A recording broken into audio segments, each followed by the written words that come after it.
గోదావరి వరద ఉధృతి రోజు రోజుకు పెరుగుతోంది. ఎగువ ప్రాంతాల నుంచి వస్తున్న వరద నీటికి సీలేరు జలాలు తోడు కావడంతో Dhavaleswaram sir Arthur Cotton barrage వద్ద నీటి మట్టం క్రమంగా పెరుగుతోంది.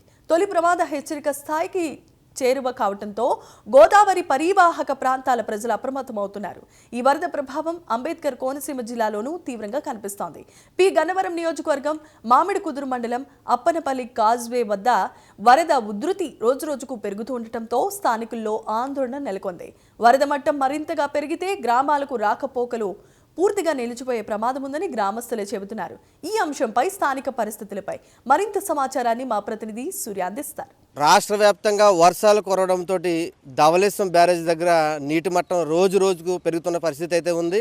నిన్న రాత్రి దగ్గర పెరిగిందని చెప్పేసి అధికారులు చెప్తున్నారు. 175 గేట్లు స్వల్పంగా వదిలి 8,500 క్యూసెక్కుల నీరు బయటికి వదిలేసామని కూడా అధికారులు చెప్పడం జరిగింది. అదేవిధంగా ముఖ్యంగా అంబేద్కర్ కోనసీమ జిల్లా పి గన్నవరం నియోజకవర్గం మామిడికుదురు మండలం అప్పనపల్లి గ్రామంలో కాజ్వే ఏదైతే ఉందో నిన్న జిల్లా కలెక్టర్ మహేష్ కుమార్ గారు వచ్చి ఇక్కడ పరిస్థితిని పరిశీలించడం జరిగింది. మనం అదే ప్రదేశంలో పరిస్థితి ఉన్నాం. మీరు చూడొచ్చు నా వెనకాల ఇప్పుడిప్పుడే వరద కొద్దిగా ఉధృతి పెరుగుతుంది. అంటే రేపటికల్లా ఇక్కడంతా కూడా ఈ గ్రామాలు ఏదైతే ఈ కనెక్టింగ్ గ్రామాలు, ఈ 3 గ్రామాలు వెళ్తున్నారు. సుమారుగా 15 గ్రామాలు ఇక్కడి నుంచి ఈ వరద వెళ్ళి ముంపుకు గురే అవకాశం అయితే ఉంది. మీరు వాహనాలు రాకపోకలు కానీ అవకాశం అయితే కనపట్టలేదు. నిన్న కలెక్టర్ ఆదేశాల మేరకు ఇప్పటికే సాయంత్రానికి ప్రజలకు ఇబ్బంది కలిగించకుండా కొన్ని వాహనాలను అయితే ఏర్పాటు చేస్తున్నారని చెప్తున్నారు. అలాగే ఇక్కడ వైద్య సిబ్బంది కూడా జరుగుతుంది.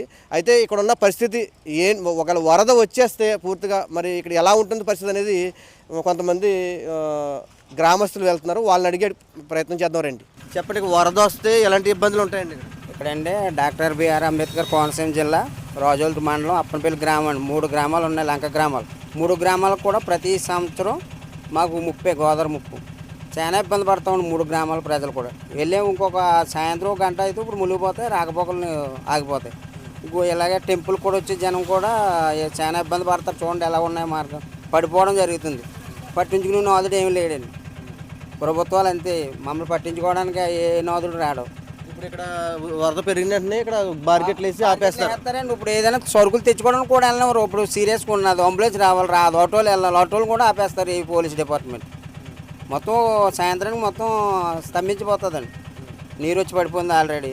ఇంకొక 10 నిమిషాల్లో మాకు ఇంకా అంతే అండి, రాకపోకలు నిలిపేస్తారు. చిన్న రోడ్డు ఉంది, అదేమో అటు ట్రాఫిక్ ఆగిపోద్ది. ప్రభుత్వం నుంచి మీరు ఏం కోరుకుంటున్నారండి? ప్రభుత్వం నుంచి 3 గ్రామాలకు ఏదైనా సహాయం చేయాలండి మాకు. ఇప్పుడు వచ్చి నిధులన్నీ రేషన్ అండి అవన్నీ ముందుగానే ఇవ్వాలి. వస్తాండి ఆపేస్తారు ప్రతినిధులు, మన వాళ్ళు, రాజకీయ నాయకులు. వచ్చిన సరుకు వెనక్కి తిప్పి పంపించేస్తారు.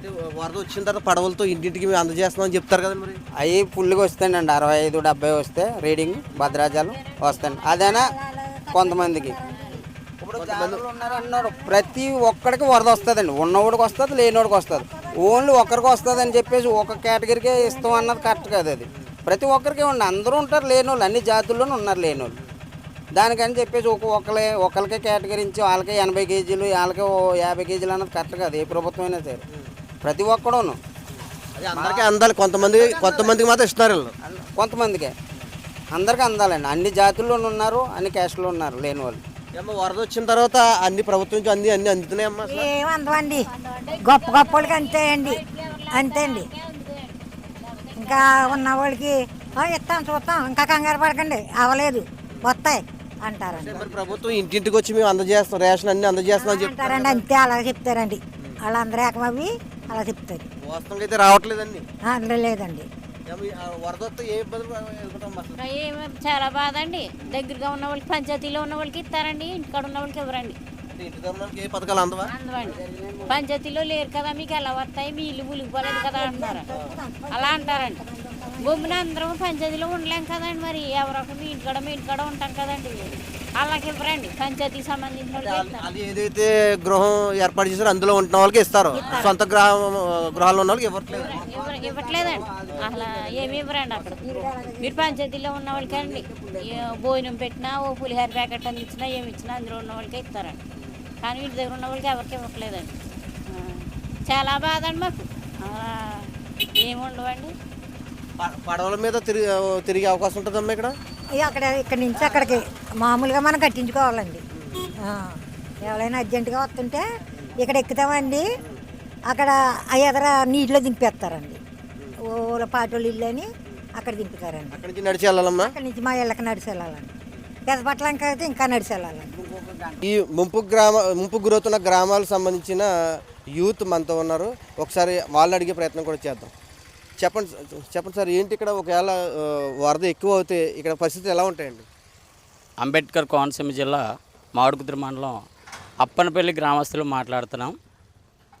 ఇక్కడ ఉన్నటువంటి గ్రామాలు అప్పనపల్లి, బి దొడ్డవరం, పెదపట్లంక.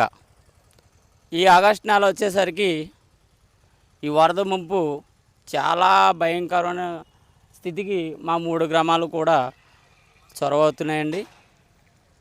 53 అడుగులు అక్కడ ప్రదేశాలని చెప్పేసరికి ఇక్కడ ఎంత భయంకర స్థితి ఎదుర్కొంటున్నామో అటు ప్రభుత్వానికి తెలుసు, ఇక్కడ ఉన్నటువంటి మనలో ఉన్నటువంటి స్థానికులకి కూడా తెలుసు. ఏంటంటే మమ్మల్ని ఏ విధంగా వదిలేస్తున్నారంటే నిమ్మక నీరెత్తినట్టుగా మమ్మల్ని వదిలేస్తూ ఉన్నారు. గత ప్రభుత్వంలో చూసుకుంటే ఇలా వరద నీరు 50 అడుగులు 52 అడుగులు వచ్చేసరికి మా గ్రామాలు 3 గ్రామాలని కూడా గమనించి, అంటే ప్రభుత్వం పూర్తి స్థాయిలో ఆదుకోకపోయినా రేషన్ కార్డుకు వచ్చి 2,000 రూపాయలు ప్రతి కార్డుకి వేసినటువంటి దాఖలాలు ఉన్నాయి. మరి ప్రభుత్వం నెలకొని 3 సంవత్సరాలు ఎదుగుతున్నా సరే మరి ఈ వరద పేరు చెప్పి ఎప్పుడూ కూడా ఏది కూడా మేము ఆశించినటువంటి దాఖలాలు ఎక్కడా కూడా లేవు. అంటే మీరు ఇచ్చేసినంత రాని మేము బతికేస్తామని అనట్లేదు. కాకపోతే కొంచెమైనా వరద పేరు చెప్పి గ్రామస్తులను ఆదుకోవాలని మేము అడుగుతూ ఉన్నాం. మరి కార్డుకు వచ్చి 2,000 రూపాయలు గత ప్రభుత్వంలో ఇచ్చినటువంటి దాఖలాలు ఉన్నాయి. మరి వీరెందుకని ఎందుకు కుదిరేశారు అన్నది మాకు తెలియదు. ఇప్పుడు ఇక్కడ చూస్తూ ఉన్నాం, మేము ఈ 3 గ్రామాలు అవతలకి వెళ్ళాలి అంటే పాసలపూడి కానీ అమలాపురం కానీ వెళ్ళాలి అంటే చాలా భయంకరమైన స్థితి.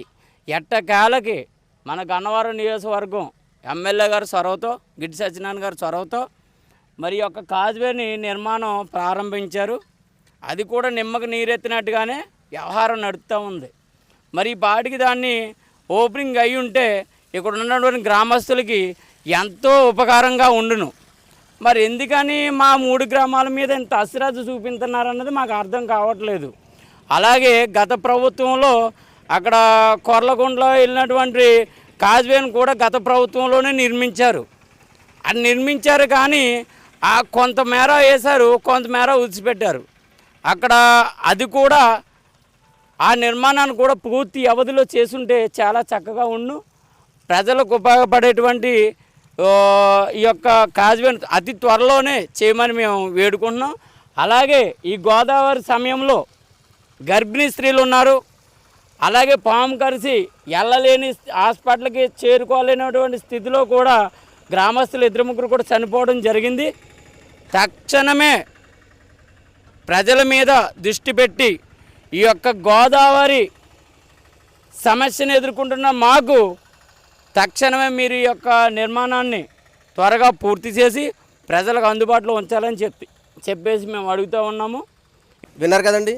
అంటే వరద వచ్చిన తర్వాత సహాయం చేసే కంటే వరద వచ్చే ముందు మా సహాయం చేస్తే మాకు అది ఉపశమనం కలిగిస్తుందని చెప్పేసి గ్రామస్తులు అయితే చెప్తున్నారు. అదేవిధంగా ప్రభుత్వం చూపించిన ప్రదేశాల్లో ఉంటేనే మాత్రం ఇక్కడ సంబంధించిన సహకారాలు ఏవైతే అందిస్తామో మీ సొంత ఇళ్ళు ఉంటే అందించమని చెప్పేసి అంటున్న పరిస్థితి అయితే ఉంది. మరి ఇక్కడ వరద ఉధృతి అయితే పెరిగే అవకాశం ఉంది. ఇక్కడ రాకపోకలు అవి కూడా జరిగే అవకాశం అయితే లేదు. ముఖ్యంగా మంచి నిర్ణయం తీసుకుని ఇక్కడ ప్రజలకి సహకారాలు అందించాలని చెప్పేసి కోరుకుందాం. ఇది ఇక్కడ పరిస్థితి. సూర్య ప్రైమ్ న్యూస్ కెమెరామెన్ చందుతో అప్పనపల్లి నుంచి.